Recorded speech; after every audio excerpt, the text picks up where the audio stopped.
fire tonight, night.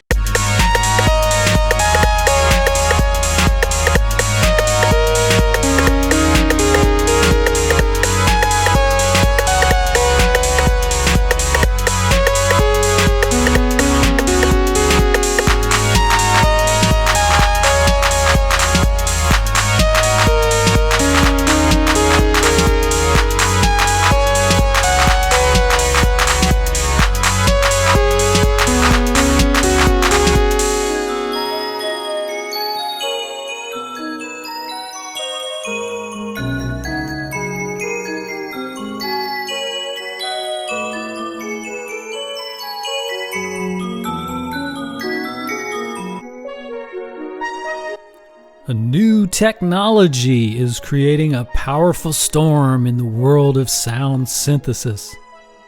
Introducing the D-50 linear synthesizer, the bold new force in digital sound synthesis technology. To the player, it's a dream. To the programmer, it's a miracle.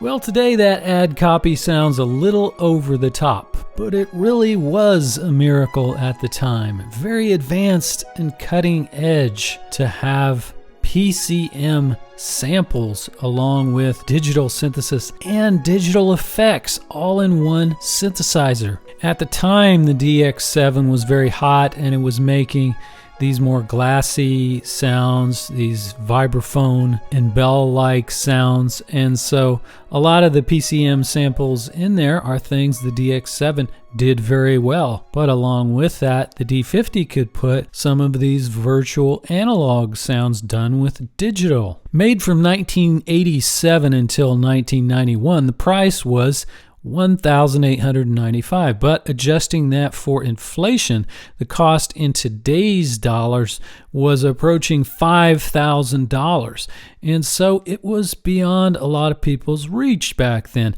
But now we have this great recreation by Roland in software. And I think if another synth hadn't come along and just absolutely crushed the D-50 into dust, then the D-50 would have had a lot greater impact. But the Korg M1 came along, combining multi-track sequencing with samples and virtual analog, and sold 250,000 units, making the D-50 pale by comparison. But I still like a lot of these sounds in the D-50, these airy, otherworldly, heavenly sounds that it makes.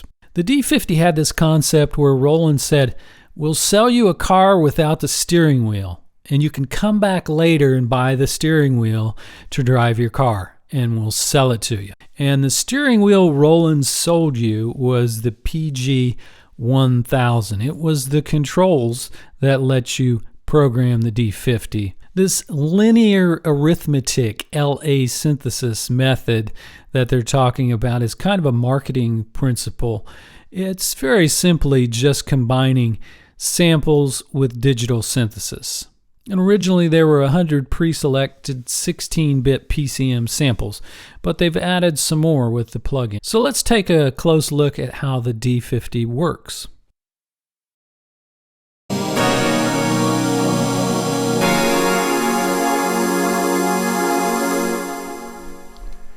Yeah, it makes some beautiful sounds, not to be missed. And a good way to experience it is by using Ableton's MIDI effect chord, as I have it here in the lower left of the screen. I've got a chord in there that Lone likes to use a lot in his music, and it's a good way to go through and experience the presets that are on here. And I'm just going to show you today how it works, what it's all about. This rectangle over here on the right of the unit here says it all, I think. You've got this outer rectangle that says patch, and so that refers to everything. So the patch in this case is Dulce mode right here, number 2-2. And so it's made up of two tones. It's made up of upper Dulcimer and lower Warm Decay. Okay, so that's the The whole thing, the patch. Then within that, you have the divisions. You have the upper tone that's made up of two partials. You could think of those as being the oscillators, those two partials there. And these 4 switches across the bottom here are mute switches. So what we can do is we can start with the upper partial one. So we're right here and select that. And out pops the part of the PG-1000 that they sold you. You know, the steering wheel I was telling you about that you could come and buy later so you could drive your car. Well, maybe the keys down here are the steering wheel, and those were quite good on the D-50 with aftertouch and weighting and everything. Excellent key bed on there. So maybe the thing Roland sold you was more like the controls on your radio or heater or something like that in the car. Maybe that's a better analogy. Now what we're looking at is one of the 2 oscillators here in this sound, this upper sound dulcimer. And it's making this kind of a plucky sound. And then we can add to that the next one. And now we're looking at it right here, and you see all the different ones that you could pick. These are PCM recordings that you could choose. Or you can change the layout here and have 2 digital analog sounds if you want to. The possibility of having 2 saw waves, or I think saw and square are the only ones available on there. So now here is the second, what they're calling partial. It's like an oscillator making up this upper sound dulcimer. Oh, that's a really nice sound there. And then you've got the lower 2 partials. And so now we're listening to the first partial of warm decay, which is this lower tone. So we're listening to the first oscillator of it, and we got it turned on here on the bottom where there's mute switches. And that's what that sounds like. And it seems to be, here's where you choose the waveform. So that seems to be a saw wave, ordinary saw wave. And we can listen to the second oscillator making up this lower one, warm decay. And it's the square wave. So you see the partials here and the common part. And so this is the common. And when you select these things over here, it lights up in the diagram here so you know where you are. So what we're looking at here is after the oscillators, it runs through all this. And look what you can choose here across the bottom. Using this encoder here, the structure, you can change the structure of it. We've currently got, for this one we're looking at, which is the warm decay sound, we're looking at 2 synthesizer sound generators. But if I start raising this up, you can go to 2 synths and through a ring modulator. Then you can go to a combination of 1 PCM sound and 1 synth sound, and so forth, all the way up. And it turns blue as you go through those. So you're changing the structure of it. Then you see after that, these 2 tones run out into patch common. So this will be the last thing it goes through before it goes to the output. And you get to that by clicking this patch button there. And so these are patch common things, are like the tuning and the key mode split point. So you can split these 2 sounds and have them separated out on the keys if you want to. And then there's tuning options portamento options, and this chase function is really quite amazing. So if you have two sounds that are a little bit different, you can have one of them delayed in time. Increase the time a little bit.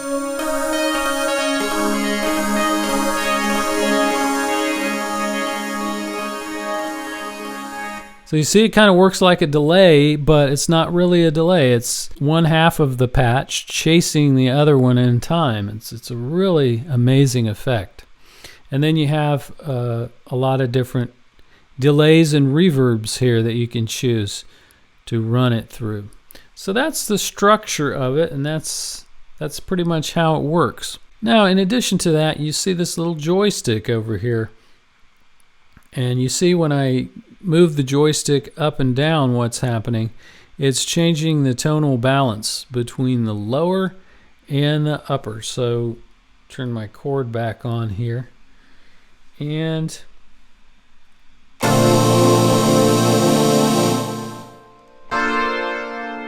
go from that type of sound, and you can kind of morph into that upper one. And if you go into some of these other ones, like I think this one, you can go and choose between the part balance. See which one's moving now? It's this one here, the part balance. So with that one, you've chosen the structure here. Like if you've chosen to have one PCM oscillator running with one synthesizer oscillator, you can use this to set the balance between those two. Now, if you're doing one of these partials or one of these oscillators, this is really cool what you can do here. If you look right in here, if I hold down Shift and click that, all these controls now are controlling both partials. Now, this is very unique. I should point this out, but it is confusing. When you're using the filter envelope, which is right here, notice that it's split into two parts. These are both the filter envelope, but this one deals with the time function, and this one deals with the amplitude function. So they've split those two functions. So what happens here with this filter envelope and also this amp envelope? It is not a standard ADSR. It has much more control and much more sophisticated abilities. It all happens according to this diagram. So this diagram can explain a lot of it. The key goes on initially, and you see that it takes a certain amount of time to reach the first amplitude level. So that's L1. So here you're with this T1 right here, you're setting how much time it's going to take from the time you hit the key to reach your first amplitude level. And then you have a little, it can be a decay level or whatever you want it to be for T2. Then you can have another attack and another decay. And then eventually what happens is T4 runs out. Whatever you have T4 set to, this one right here. Whatever you have that set to, the time runs out on it, and you end up with a sustain level while you're holding the key. When you let off the key, T5 comes into operation, and so you're then setting the time right here for the release. So you really can identify a couple of these things as standard ADSR. So here you can make yourself some type of attack out of the attack time of that and the amplitude you want it to go to. And then clearly here at the end you can make a release out of T5, and so it'll be your time of release along with your release level. You probably want that set to 0, and you probably want to keep this one here set to 0 so that when it releases, it'll release down to 0.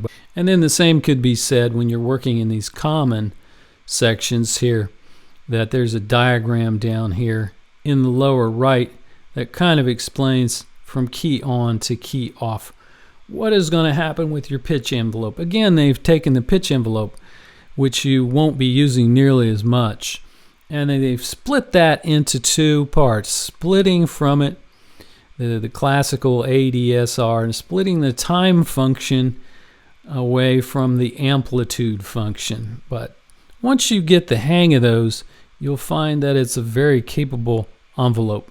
And then each of these common ones I didn't mention, you can have chorus effect, flanger, tremolos, and things like that, and set all the settings for that, as well as there's an EQ there. Hey, don't let the D-50 pass you by. Go check it out on the Roland Cloud. I think you'll really enjoy it. See you next time. On fire tonight, night.